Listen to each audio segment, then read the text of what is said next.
Hello everyone, आज हम लोग स्टार्ट करने वाले हैं properties of element in periodic table. यानी कि हम लोगों ने जैसे हमारी प्रीवियस वीडियोस के अंदर किसी भी एक पीरियोडिक टेबल को किस तरीके से लर्न करना है उसके कुछ शॉर्ट और इंटरेस्टिंग ट्रिक्स को सीखा था। आज हम लोग बिल्कुल उसी तरीके से कोई भी एक एलिमेंट अपने ग्रुप के अंदर और अपने पीरियड के अंदर क्या प्रॉपर्टी शो कर सकते हैं, क्या एक्सपेक्टेड प्रॉपर्टी शो कर सकते हैं और किस तरीके से किसी भी एक एलिमेंट के ग्रुप और पीरियड के अंदर प्रॉपर्टीज में वेरिएशन आता है, इन टॉपिक्स को डिस्कस करेंगे। तो आज मैंने क्लास 11th एंड 12th के पर्पज से कुछ जनरल प्रॉपर्टीज यहां पर नोट डाउन की हैं, जैसे कि atomic radii, ionic radii, atomic size, valency, ionisation enthalpy या फिर आयोनाइजेशन एनर्जी, ये दोनों ही नाम से बोली जाती है। इलेक्ट्रॉन गेन एंथैल्पी या फिर इलेक्ट्रॉन एफिनिटी, इसका दूसरा नाम है। नेक्स्ट है इलेक्ट्रोनेगेटिविटी या electropositivity, metallic character and non metallic character. In topic को हम लोग इस वीडियो के अंदर डिस्कस करने वाले हैं। इस वीडियो को हम लोग 2 से 3 पार्ट के अंदर डिस्कस करेंगे और इन कंप्लीट टॉपिक्स को हम लोग ग्रुप वाइज और साथ ही पीरियड वाइज किस तरीके से प्रॉपर्टीज शो होती हैं, इन तरीकों से भी डिस्कस करेंगे। तो स्टार्टिंग करते हैं। सबसे पहले हम लोग आज स्टार्ट करने वाले हैं हमारा number 1 topic, atomic and ionic radii. उससे पहले मैं कुछ छोटे छोटे पॉइंट्स क्लियर कर देती हूं, उसके बाद हम लोग इसको पढ़ेंगे। अगर हम लोग बात करेंगे पीरियोडिक टेबल की, तो वहां पर 2 चीजें होती हैं, एक होता है पीरियड और एक होता है ग्रुप। जब भी हम लोग कोई प्रॉपर्टी पढ़ेंगे पीरियड के लिए, तो आपने याद रखना है वो प्रॉपर्टी लेफ्ट टू राइट होगी। जब भी पीरियड के लिए कोई प्रॉपर्टी पढ़ेंगे तो वो हमेशा हम लोग पढ़ेंगे लेफ्ट टू राइट। अगर हम लोग बात करेंगे ग्रुप की, तो ग्रुप में हम लोग हमेशा जो भी प्रॉपर्टी डिस्कस करेंगे वो होगी टॉप टू बॉटम। बस ये 2 बातें आप लोगों को याद रखनी है। अब हम लोग जितनी भी प्रॉपर्टीज हैं उनको पीरियड में भी डिस्कस करेंगे, ग्रुप में भी डिस्कस करेंगे। तो आपको पता होना चाहिए पीरियड में हम कहां से कहां जा रहे हैं, ग्रुप में हम लोग कहां से कहां जा रहे हैं। स्टार्टिंग करते हैं एटॉमिक रेडियाई। सबसे पहला टॉपिक है हमारा atomic radii. Atomic radii topic को स्टार्ट करने से पहले हम लोग एक बार डिस्कस कर लेते हैं what is atomic radii. Atomic radii होती क्या है? तो अगर हम लोग बात करते हैं एटॉमिक रेडियाई की, तो सबसे पहले हम लोग एक एटम को ड्रॉ कर देते हैं। यहां पर मैंने आप लोगों के लिए एक एटम को ड्रॉ किया है। हमें पता है इस एटम में जो बिल्कुल मिडिल में सेंटर में पार्ट है वो क्या है, हमारा न्यूक्लियस। तो यहां पर न्यूक्लियस के बाद जो होते हैं वो शेल्स होते हैं, जिनको हम लोग ऑर्बिट भी बोलते हैं। ये हो गया हमारे पास के शेल, नेक्स्ट है एल, नेक्स्ट है एम, नेक्स्ट है एन शेल। तो हमारे न्यूक्लियस के सेंटर से उस एटम के आउटर मोस्ट शेल तक का जो डिस्टेंस होता है वो उसकी एटॉमिक रेडियाई होती है। फॉर एग्जाम्पल, आपके पास एक एटम ऐसा आया जहां पे सिर्फ के शेल है, तो उसकी एटॉमिक रेडियाई यहां से यहां तक होगी। कोई एक एटम ऐसा है जहां पर के भी है, एल भी है, तो एटॉमिक रेडियाई मैक्सिमम जो आउटर मोस्ट शेल है वो होगा। के और एल अगर दोनों है तो भी हम लोग को आउटर मोस्ट शेल देखना है जो यहां पर एल है। अगर किसी एटम के अंदर के, एल, एम तीनों दे रखे हैं तो हम लोग मैक्सिमम आउटर मोस्ट शेल यानी कि एम को देखेंगे। अगर चारों शेल दिए हैं के, एल, एम, एन, तो हम लोग मैक्सिमम यानी कि आउटर मोस्ट शेल एन को देखेंगे। तो इस तरीके से हम लोग कह सकते हैं किसी भी एक एटम के न्यूक्लियस के सेंटर से आउटर मोस्ट शेल तक का जो डिस्टेंस होता है उसको हम लोग क्या बोल देते हैं, उसकी एटॉमिक रेडियाई। ये तो हमने डिस्कशन करा व्हाट इज एटॉमिक रेडियाई। अब एटॉमिक रेडियाई के भी अपने अलग अलग टाइप होते हैं। एटॉमिक रेडियाई को हम लोग 3 पार्ट में डिस्कस करते हैं। नंबर 1 होता है कोवलेंट एटॉमिक रेडियाई, नंबर 2 होता है मेटेलिक एटॉमिक रेडियाई, नंबर 3 होता है हमारे पास वंडरवॉल एटॉमिक रेडियाई। तो अब हम लोग उन्हें ही डिस्कस करेंगे। सबसे पहले हम लोग डिस्कस करेंगे हमारा नंबर 1 पॉइंट यानी कि कोवलेंट एटॉमिक रेडियाई। अगर हम लोग बात करते हैं कोवलेंट एटॉमिक रेडियाई की, जैसा कि नाम बता रहा है कोवलेंट यानी कि कोवलेंट बॉन्ड की तरह फॉर्म होगी। कोवलेंट बॉन्ड कैसे फॉर्म होता है? शेयरिंग ऑफ इलेक्ट्रॉन से। फॉर एग्जाम्पल, हमारे पास एक एलिमेंट है जिसका फॉर्मूला है X2, जैसे कि H2, Cl2, F2, Br2, इस तरीके से कोई भी एक एलिमेंट। यहां पर X2 हम लोगों ने ले लिया Cl2, तो Cl2 का मतलब 2 एटम क्लोरीन के। तो हम कैसे शो करेंगे, ये हमने शो करा दो एटम क्लोरीन के, इनके बीच में एक बॉन्ड फॉर्मेशन होगा। अब बॉन्ड फॉर्मेशन करने से पहले मैं आप लोग को एक्सप्लेन कर दूं कि एटम के आउटरमोस्ट शेल से, सेंटर से आउटरमोस्ट शेल तक जो रेडियाई होती है क्या बोलते हैं? Atomic radii. तो इस क्लोरीन के लिए एटॉमिक रेडियाई यहां से लेकर यहां तक है, इस क्लोरीन के लिए एटॉमिक रेडियाई यहां से लेकर यहां तक है। तो अगर हम लोग बात करते हैं कोवलेंट एटॉमिक रेडियाई की, तो covalent atomic radii is equals to होता है 1/2, यानी कि 1/2। Covalent atomic radii equals to होता है half of average distance between two atom. किसी भी कोवलेंट एटॉमिक रेडियाई को अगर हमें फाइंड आउट करना है सेम एलिमेंट के लिए, सेम एलिमेंट मतलब मैंने एग्जांपल यहां X2 दिया, जिसके लिए मैंने यहां पर Cl2 दिया, आप चाहे तो H2 ले सकते हैं, Br2 ले सकते हैं, सेम एलिमेंट है दोनों तरफ। तो उनको कैसे फाइंड आउट करना है? जो उनका एटॉमिक रेडियाई है उसका एवरेज डिस्टेंस और उसका हाफ, यानी कि 1/2 average distance between two atoms जो कि सिमिलर होंगे। तो ये हुआ एटॉमिक रेडियाई सिमिलर एटम के लिए। अगर ऐसा हो कि एटम डिफरेंट हो, किस तरीके से? फॉर एग्जांपल हम लोगों ने ले लिया है HCl, जहां पर एक एटम है हाइड्रोजन और एक एटम है हमारे पास क्लोरीन। तो यहां पर अगर हम लोगों को covalent atomic radii find out करना है, तो यहां पर कोवलेंट एटॉमिक रेडियाई के लिए फॉर्मूला बनेगा half of average distance between these two atom and mean of that distance, यानी कि यहां पर हमें जो एवरेज डिस्टेंस है इसका मीन निकालना पड़ेगा। और मीन निकालने की जरूरत क्यों पड़ेगी? मीन निकालने की जरूरत इसलिए पड़ेगी क्योंकि यहां पर जो एटम्स है वो डिफरेंट है, साइज में डिफरेंस आ गया, रेडियाई में डिफरेंस आ गया, तो हम क्या करेंगे? उनका मीन निकाल लेंगे। और साथ ही हाफ, यानी कि half of mean of distance of the atomic radii for different atom. तो ये होता है covalent atomic radii same atom के लिए और डिफरेंट एटम के लिए। अब हम लोग बात करते हैं नेक्स्ट टॉपिक, यानी कि मेटालिक रेडियाई। जैसे हमने अभी बोला कि covalent radii generate from covalent bond, ऐसे ही मेटालिक रेडियाई मेटालिक बॉन्ड से फॉर्म होता है।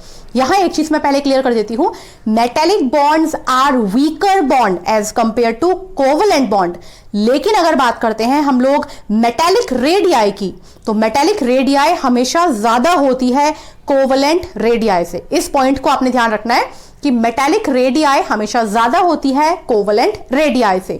और दूसरा पॉइंट और क्लियर कर देती हूं, जनरली जब हम लोग एटॉमिक रेडियाई डिस्कस करते हैं स्टूडेंट्स के साथ, तो कुछ लोग एटॉमिक रेडियाई, मेटालिक रेडियाई हो कोवलेंट रेडियाई हो, दोनों को ही हम लोग एज अ एटॉमिक रेडियाई भी कंसीडर कर सकते हैं, इसमें भी कोई प्रॉब्लम नहीं है। लेकिन वंडरवॉल रेडियाई हमें हमेशा अलग से ही स्टडी करना होता है। तो अगर हम लोग बात करते हैं मेटालिक रेडियाई की, तो पहली बात क्लियर हो गई कि यहां मेटालिक बॉन्ड फॉर्म हो रहे होंगे, वहां पर मेटालिक रेडियाई बनेगी। Metallic bond for example Na2, कोई भी मेटल जो आपस में ही अपने एटम के साथ बॉन्ड फॉर्मेशन कर लेगा वो फॉर्म करेगा मेटालिक रेडियाई। जिस तरीके से कोवलेंट रेडियाई था एग्जैक्टली वैसा ही मेटालिक रेडियाई है। यानी कि अगर हम लोग बात करते हैं मेटालिक एवरेज रेडियाई की, तो ये हाफ हो जाएगा average distance between to similar atom, यानी कि जो दो सिमिलर एटम होंगे मेटल के, उनके बीच का जो बॉन्ड होगा, यानी कि उनके बीच में जो डिस्टेंस होगा। हमारे पास Na2 है, तो एक सोडियम का एटम यहां, एक सोडियम का एटम यहां, ये इसका एटॉमिक रेडियाई, ये इसके लिए एटॉमिक रेडियाई। तो इनका एवरेज डिस्टेंस का अगर हम लोग हाफ कर देते हैं तो हम लोग निकालेंगे मेटालिक रेडियाई। तो जब मैंने अभी बोला कि मेटालिक रेडियाई एग्जैक्टली हम लोग कोवलेंट रेडियाई की तरह ही निकालते हैं, तो क्या डिफरेंस रह गया एटॉमिक एंड मेटालिक रेडियाई के अंदर? तो यहां आपने ध्यान रखना है, कोवलेंट रेडियाई जो होता है वो जनरली फॉर्म होता है Na2 elements, either it is similar और इट इज डिसिमिलर। लेकिन मेटालिक रेडियाई मोस्ट प्रोबेबली हम लोग बनाते हैं मेटल्स के लिए। बहुत रेयर ही ऐसा होगा कि कोई नॉन मेटल जो है वो मेटालिक रेडियाई शो कर रहा है। आपने ध्यान रखना है, metallic radii most probably metal के लिए ही फॉर्म होता है। तो ये हो गया मेटालिक रेडियाई। अब हमारे पास हमारा नेक्स्ट टॉपिक है वंडरवॉल्स रेडियाई। ये हो गया हमारे पास वंडरवॉल्स रेडियाई। जैसे हम लोगों ने इससे पहले दो रेडियाई को कनेक्शन फाइंड आउट किया है उनके बॉन्ड से, बिल्कुल वैसे ही हम लोग बात करते हैं वंडरवॉल्स रेडियाई की। वंडरवॉल रेडियाई भी कनेक्टेड है वंडरवॉल बॉन्ड से। वंडरवॉल बॉन्ड जो है या फिर वंडरवॉल फोर्स से आप लोग समझ सकते हैं, वंडरवॉल फोर्स जो होते हैं वो बहुत ही वीक फोर्स होते हैं। और ये किस तरीके से फॉर्म होते हैं, अभी तक हम लोग पढ़ते आ रहे थे, किसी भी दो एटम ने आपस में बॉन्डिंग करी, आइदर कोवेलेंट आइदर मेटालिक, और उनकी रेडियाई फाइंड आउट करी। यहां जो वंडरवॉल फोर्स है ये दो एटम के बीच में नहीं लगेगा, ये दो डिफरेंट मॉलिक्यूल्स के बीच में लगेगा।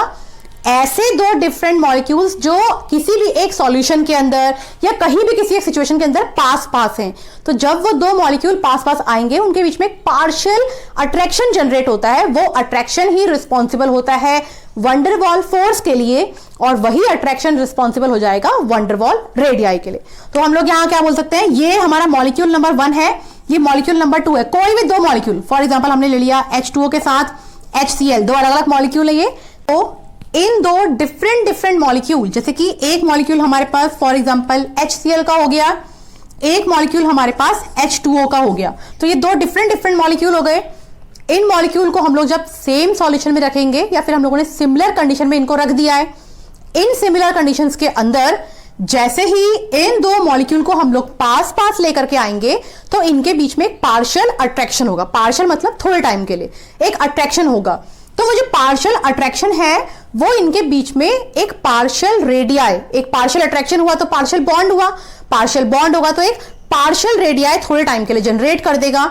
उसे हम लोग बोल देंगे वंडरवॉल रेडियाई। यानी कि अगर हमें फॉर्मूला निकालना है वंडरवॉल रेडियाई के लिए तो van der Waals radii is equal to हो जाएगा 1/2, यानी कि हाफ ऑफ एवरेज डिस्टेंस।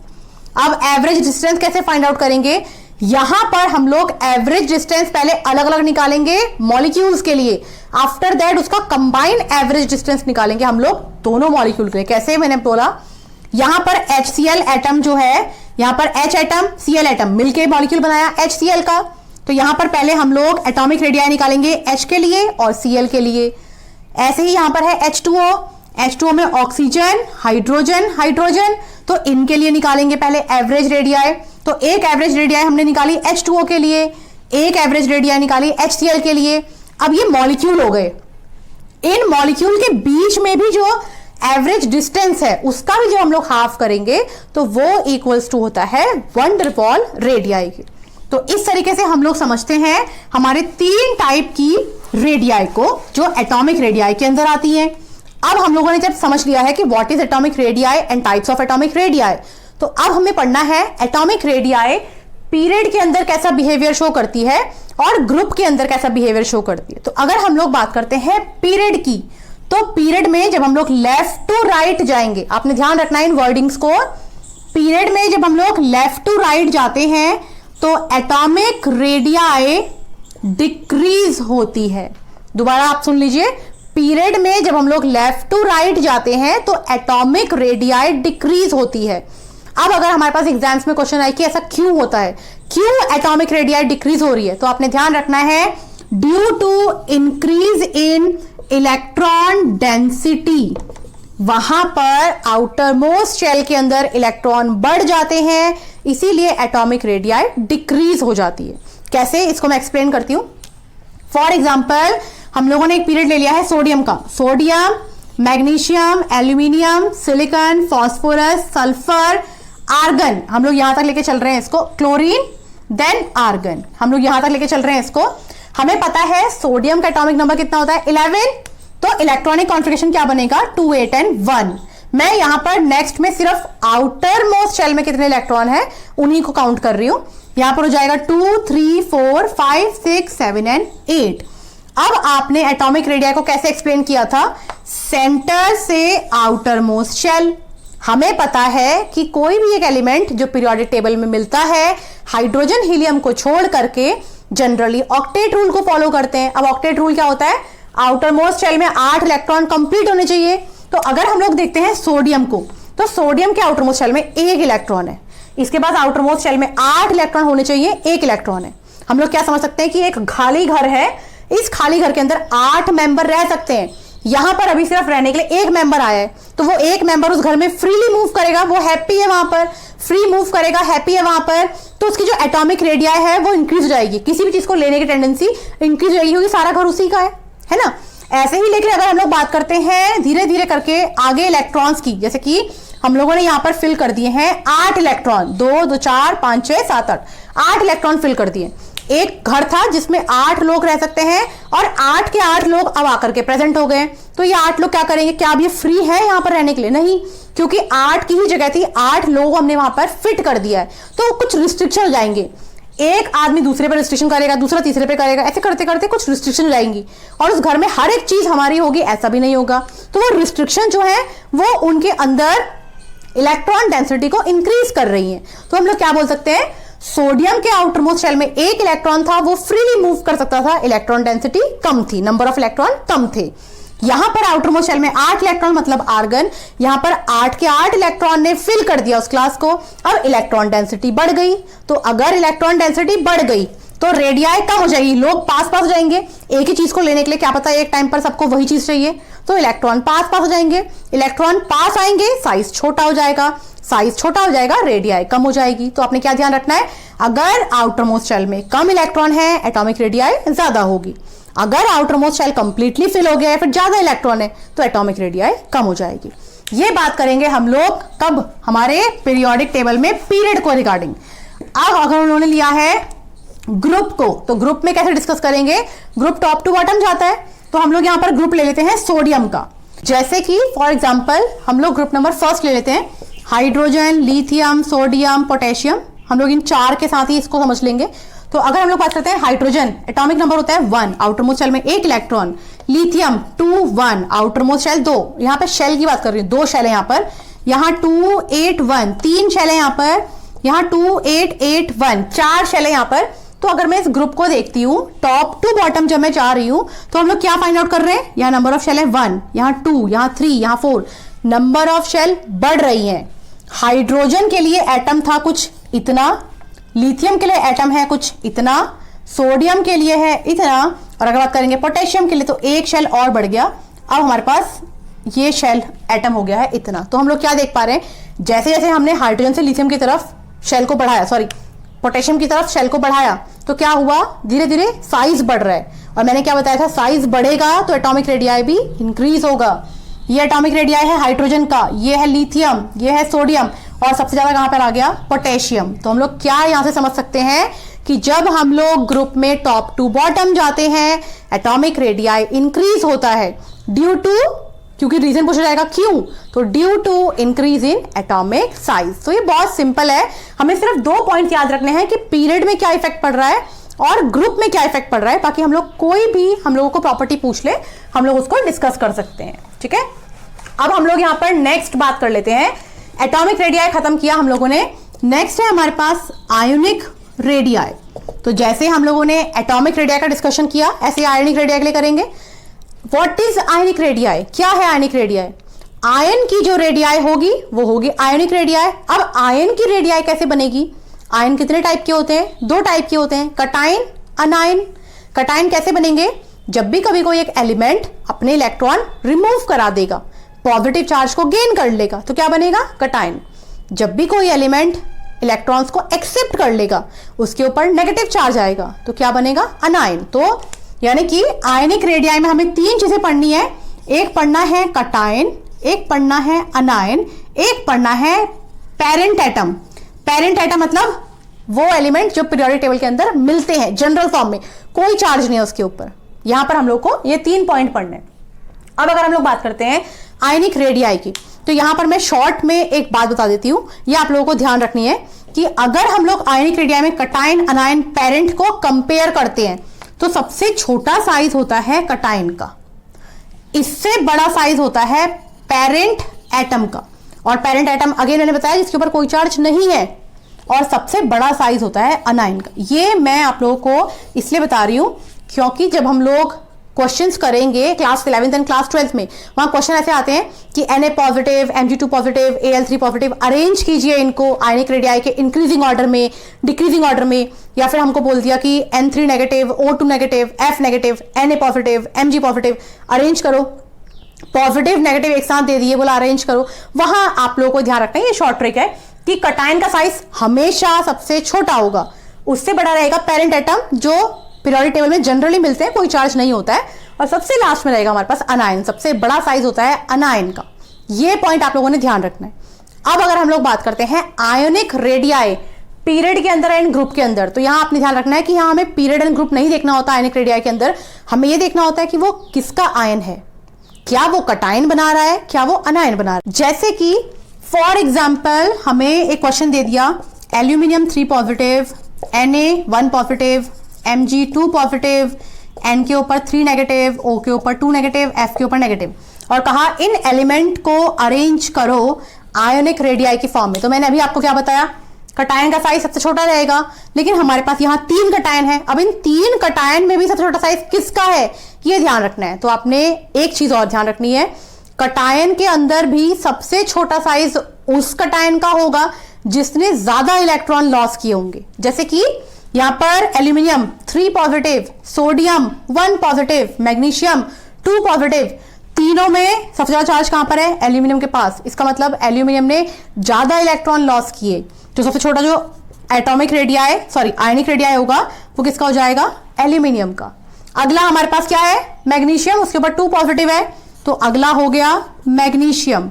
अगला हमारे पास क्या है, सोडियम। तो हमने कंप्लीट कर लिया कटायन को। यहां कोई पेरेंट एटम नहीं है क्योंकि यहां पर सबके ऊपर चार्ज है। अब मैंने नेक्स्ट पॉइंट क्या बताया था, कटायन से ज्यादा चार्ज किसका होता है, अनायन का। यहां पर मेरे पास 3 अनायन है। अब इन 3 अनायन को हम लोग किस तरीके से एडजस्ट करें, यहां पर सबसे छोटा साइज उस अनायन का होगा जिसने सबसे कम नंबर ऑफ इलेक्ट्रॉन एक्सेप्ट किए हैं। तो यहां 3 नेगेटिव 3 इलेक्ट्रॉन एक्सेप्ट किए हैं, 2 नेगेटिव 2 इलेक्ट्रॉन एक्सेप्ट किए हैं, 1 नेगेटिव 1 इलेक्ट्रॉन एक्सेप्ट किया है। तो सबसे कम किसने किया है, फ्लोरीन ने। तो इसके बाद नेक्स्ट बना हमारे पास नंबर फ्लोरीन का, उसके बाद नेक्स्ट बना नंबर हमारे पास ऑक्सीजन का, सबसे लास्ट में बना हमारे पास नाइट्रोजन 3 नेगेटिव। इसका मतलब सबसे छोटी एटॉमिक रेडियाई एल्यूमिनियम 3 पॉजिटिव की और सबसे बड़ी एटॉमिक रेडियाई नाइट्रोजन 3 नेगेटिव की। तो 2 पॉइंट याद रखने हैं। एक याद रखना है, कटायन सबसे छोटा होगा, अनायन सबसे बड़ा। दूसरा पॉइंट, कटायन के अंदर भी जिसने सबसे ज्यादा चार्ज दिया है यानी कि इलेक्ट्रॉन दिए हैं, सबसे छोटी रेडियाई उसकी, और अनायन के अंदर जिसने सबसे ज्यादा चार्ज को एक्सेप्ट किया है, मतलब इलेक्ट्रॉन एक्सेप्ट किया है, आयनिक रेडियस से ज्यादा उसकी होगी। तो ये लोग बात कर लेते हैं एटॉमिक साइज के बारे में। अगर हम लोग बात करते हैं एटॉमिक साइज की, तो इसको हम लोगों ने अभी कंपेयर किया था जब हम लोगों ने एटॉमिक रेडियाई पढ़ी थी। एटॉमिक साइज जब हम लोग बात करेंगे पीरियड में, लेफ्ट टू राइट अगर हम लोग जा रहे हैं एटॉमिक साइज, तो एटॉमिक साइज डिक्रीज होता है पीरियड में due to the increase in electron density. और अगर हम लोग बात करते हैं ग्रुप में टॉप टू बॉटम जाएंगे, नंबर ऑफ शेल इंक्रीज हो रहे थे। अभी हमने हाइड्रोजन से लेकर के पोटेशियम तक का एग्जांपल देखा था, नंबर ऑफ शेल इंक्रीज हो रहे थे, तो एटॉमिक साइज भी क्या हो जाएगा, इंक्रीज हो जाएगा। ये एटॉमिक साइज के बारे में आप लोगों को ध्यान रखना है। नेक्स्ट टॉपिक है हमारे पास वैलेंसी। अगर हम लोग बात करते हैं वैलेंसी की, तो वैलेंसी जनरली हम लोगों को ये बताती है कि कौन सा एलिमेंट किस ग्रुप के साथ है। जैसे कि अगर हम लोग बात करें सोडियम, वैलेंसी होती है +1, ये ग्रुप नंबर 1 को बिलोंग करता है। ऐसे ही मैग्नीशियम वैलेंसी +2, ग्रुप नंबर 2 को बिलोंग करता है। लेकिन अब हम लोग क्लास 11th एंड 12th में ये स्टडी करेंगे कि कोई भी एक एलिमेंट मैक्सिमम रीच कहां तक रखता है वैलेंसी की और मिनिमम रीच कहां तक रखता है वैलेंसी की। तो आपने ध्यान रखना है, यहां पर वैलेंसी आउटर मोस्ट शेल के अंदर जितने इलेक्ट्रॉन हैं मैक्सिमम रीच वहां तक होगी, और जितने कम है मिनिमम रीच वहां तक होगी। जैसे कि for example chlorine, atomic number 17, electronic configuration 287, यहां पर मैक्सिमम कितने इलेक्ट्रॉन प्रेजेंट है, 7, तो इसके पास वैलेंसी +7 तक भी हो सकती है। कुछ कंपोनेंट के अंदर ये +7 तक भी वैलेंसी शो कर सकता है। लेकिन अगर बात करें मिनिमम रीच कहां तक है, ये तो +7 मैक्सिमम रीच हो गई, मिनिमम रीच कहां तक है, तो 7, आउटर मोस्ट शेल में 1 इलेक्ट्रॉन कम है ऑक्टेट के लिए, तो मिनिमम रीच कितना हो जाएगा इसका, -1। मतलब क्लोरीन -1 से +7 तक वैलेंसी शो कर सकता है। और ऐसे ही हम लोग जनरली कोई भी आप लोगों को एलिमेंट दे दे, उसको बोले मिनिमम रीच मैक्सिमम रीच, तो इस तरीके से निकाल सकते हैं। जितने इलेक्ट्रॉन कम हो रहे हैं उतना मिनिमम रीच, जितने हैं इलेक्ट्रॉन उतना उसका मैक्सिमम रीच। तो ये हम लोगों ने डिस्कशन किया है हमारे शुरू के 4 टॉपिक का। अब हम लोग हमारे नेक्स्ट वीडियो के अंदर डिस्कशन करेंगे हमारे नेक्स्ट 4 टॉपिक्स का। तो आई होप आप लोगों को ये वीडियो पसंद आई होगी और इंफॉर्मेटिव लगी होगी। अगर वीडियो पसंद आए आप लोगों को तो प्लीज इस वीडियो को लाइक कीजिएगा, शेयर कीजिएगा, मेरे चैनल को सब्सक्राइब कीजिएगा, ताकि मैं और इंफॉर्मेटिव वीडियोस आप लोगों के लिए लेकर आ सकूं। आज के लिए इतना ही, थैंक यू।